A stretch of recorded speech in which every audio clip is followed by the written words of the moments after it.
Bonjour mes élèves, j'espère que cette dure période passera très vite et on reprendra les cours de nouveau normalement à l'école. Mais pour l'instant, je veux participer avec vous à cette vidéo où on continuera l'explication de la partie génétique qu'on a déjà commencé. L'introduction à la génétique, c'est pour cela que j'ai écrit au tableau gène, allèle, génotype, phénotype. Ce sont les termes principaux à expliquer dans cette partie.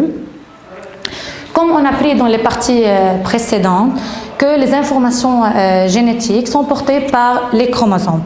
Dans cette partie, on va bien expliquer la localisation de cette information génétique sur les chromosomes. Cette information génétique, comment elle est localisée et comment on s'exprime nos informations génétiques par les chromosomes. Premièrement, je veux commencer à expliquer le terme gène. Comme vous remarquez, j'ai dessiné une paire de chromosomes homologues, deux chromosomes, et j'ai marqué sur chaque chromosome une bande transversale. Cette bande transversale, ce fragment du chromosome, représente l'information génétique portée dans vos karyotypes, dans vos noyaux. Cette information génétique, cette bande transversale, c'est le gène. Donc, le gène, c'est une portion d'un chromosome qui code pour un caractère héréditaire donné. Le gène, c'est nos caractères qui est porté par un chromosome. Donc, le gène peut être la couleur des cheveux, la couleur des yeux, la forme du nez, la forme des cheveux, même un caractère qui n'est pas observable, le groupe sanguin, l'intelligence, tout ça, ce sont nos gènes qui sont portés par nos chromosomes. Chaque gène, chaque caractère héréditaire possède plusieurs types. Ces types s'appellent allèles. Donc, chaque gène possède plusieurs types. Ces types s'appellent allèles. Comme la couleur des cheveux. Je prends comme un exemple la couleur des cheveux. Si vous regardez les personnes qui sont tout autour de nous, on remarque que la couleur des cheveux possède plusieurs versions. Soit couleur noire, couleur marron, couleur blond, roux. Donc, la couleur des cheveux possède plusieurs versions qui sont les allèles. Comme conclusion, les allèles sont les versions d'un même gène et chaque individu porte pour chaque gène deux allèles. Pourquoi deux allèles? Pourquoi chaque individu doit porter uniquement deux allèles? On sait que dans le karyotype, chaque chromosome chaque exemplaire de chromosome est représenté par une paire, une paire, c'est-à-dire deux chromosomes. Un chromosome d'origine paternelle hérité de nos papas et un chromosome d'origine maternelle hérité de nos mamans. Donc je répète, un chromosome d'origine paternelle et un chromosome d'origine maternelle. Et sur chaque chromosome, écoutez bien, sur chaque chromosome, on doit porter un seul allèle pour le même gène. Seulement un seul allèle. Donc, sur le premier chromosome, un seul allèle, pour le même gène bien sûr. Et sur le deuxième, un seul allèle. En total, il va y avoir deux allèles. C'est pour cela chaque individu porte deux allèles uniquement. Et ça dans le cas normal, où il n'y a pas anomalie. Le nombre de chromosomes est classé par paire.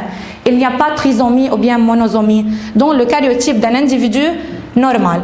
Et je répète que chaque allèle doit être d'origine, que les deux allèles sont de différentes origines, origine paternelle et origine maternelle. Par exemple, pour la couleur des cheveux, je peux porter sur le premier chromosome l'allèle noir et sur le deuxième l'allèle noir. Donc je porte deux allèles identiques. Pour la couleur de cheveux encore, je peux porter sur le premier chromosome l'allèle noir et sur le deuxième allèle marron. Donc, pour le même gène, je peux porter deux allèles identiques et deux allèles différents. Ça, il est en relation avec ce que j'ai hérité de mes parents. Donc, chaque individu porte deux allèles. L'ensemble de deux allèles hérités de nos parents forme le génotype. Chaque individu possède deux allèles pour le même gène. Ces deux allèles forment le génotype. Par exemple, si je porte sur les chromosomes deux allèles noir et noir, le génotype sera noir et noir. Si je porte sur les deux chromosomes deux allèles noir et marron, mon génotype sera noir-marron. j'ai porté 2 allèles.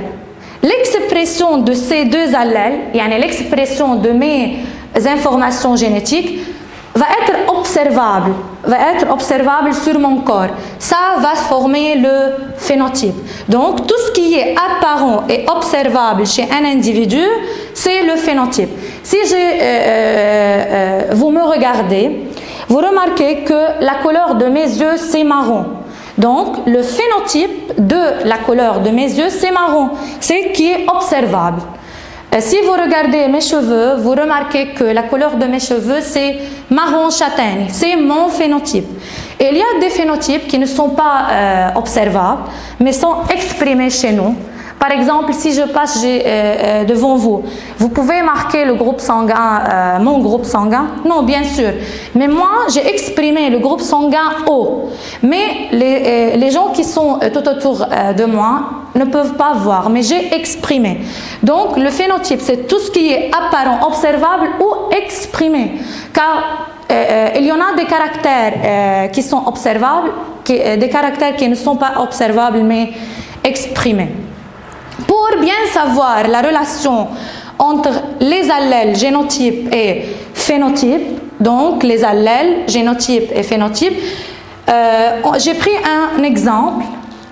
Le gène étudié dans cet exemple, c'est la couleur du pelage chez la souris.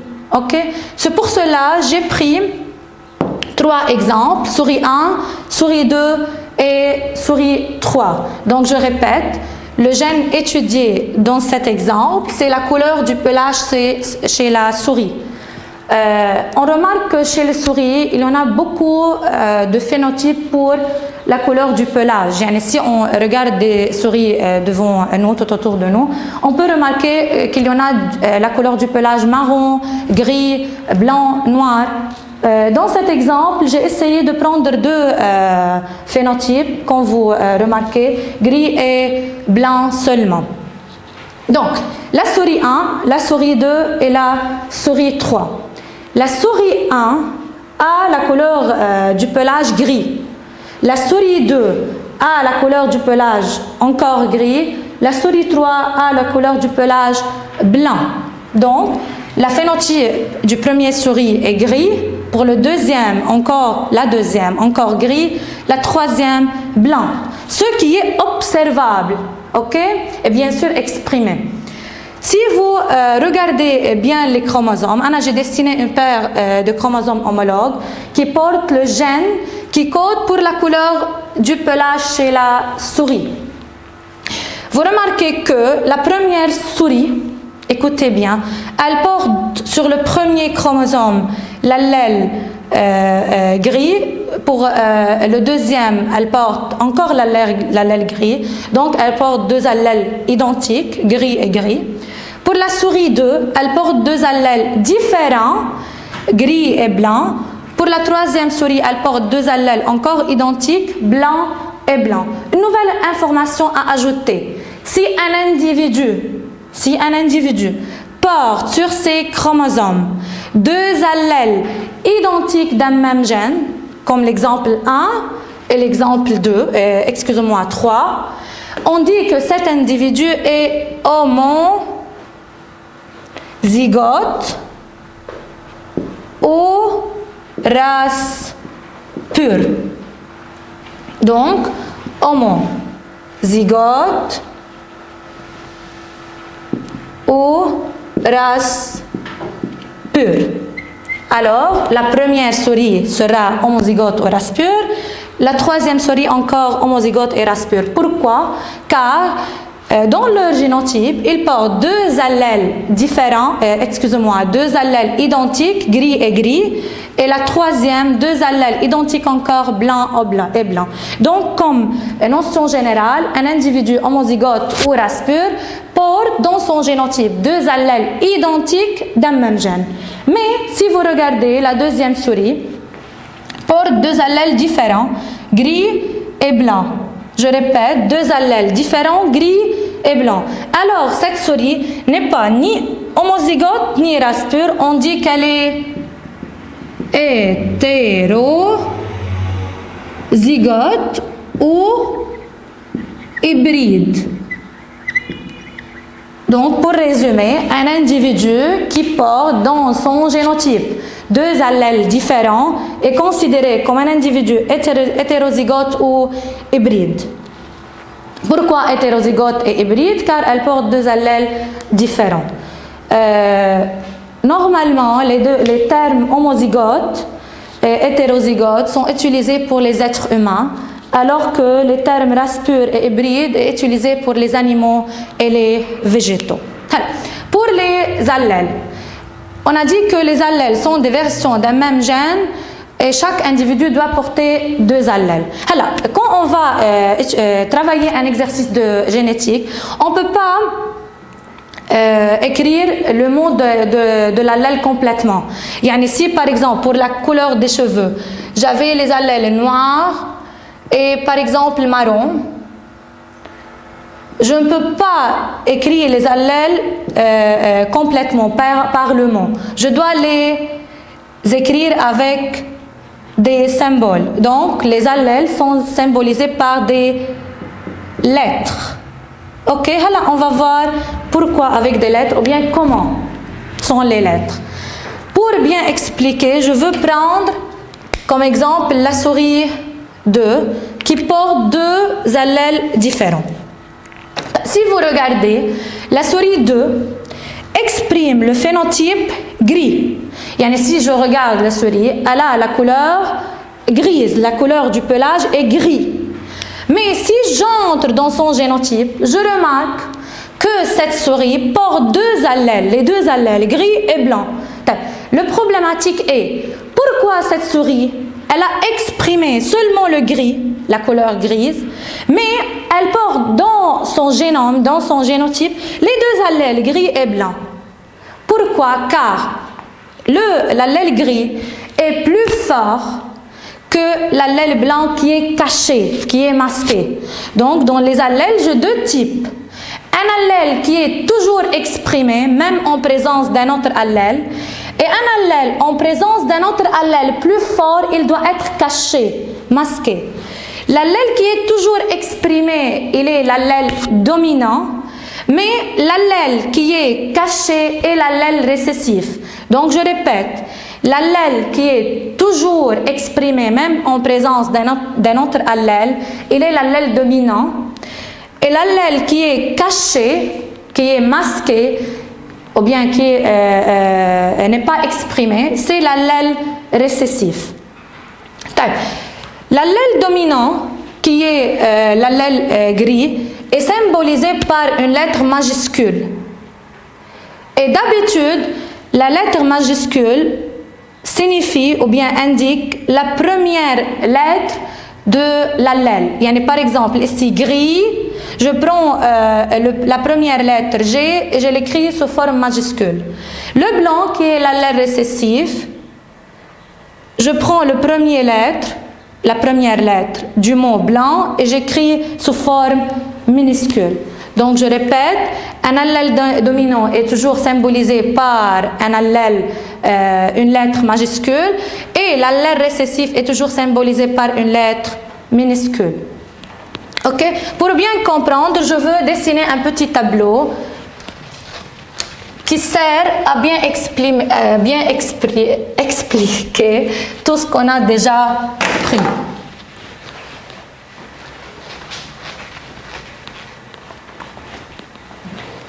Yeah.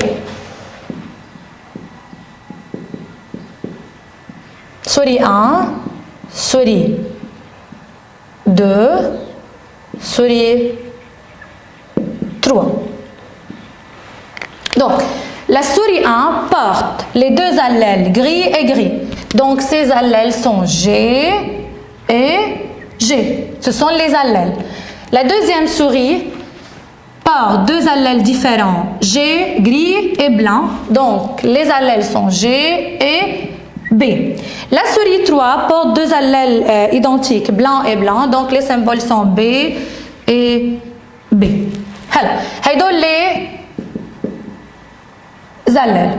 Pour passer au génotype, on a dit au début de l'explication que les génotypes, c'est l'ensemble de deux allèles portés par l'individu. Je regarde. La souris 1 porte deux allèles, G et G.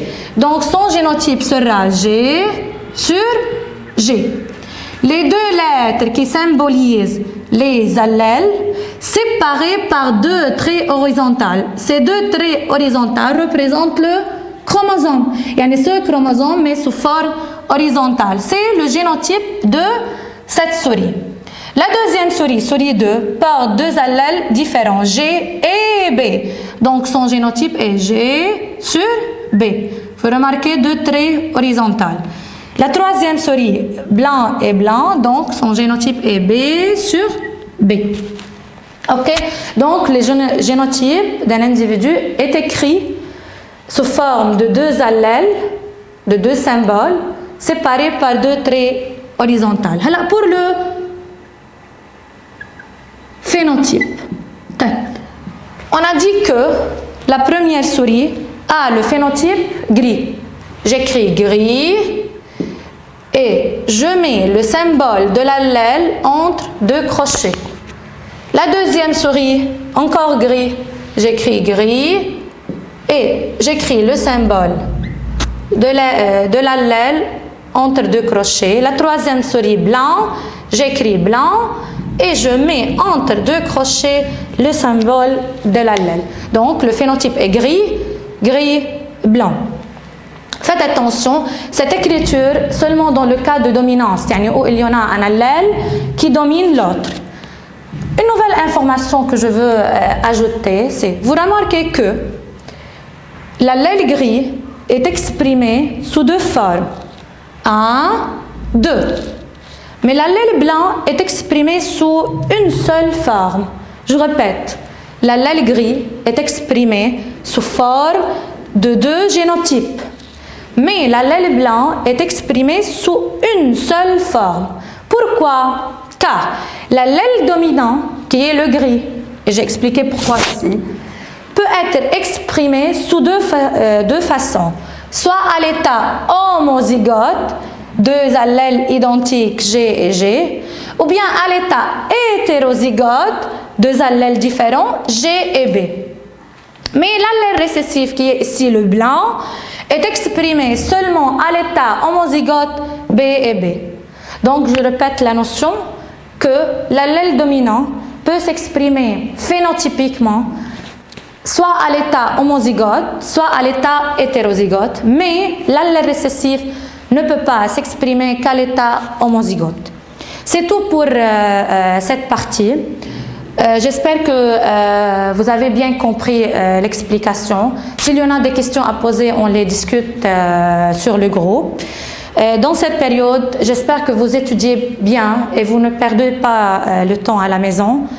Anna, je veux envoyer des fiches et des exercices à faire sur cette partie.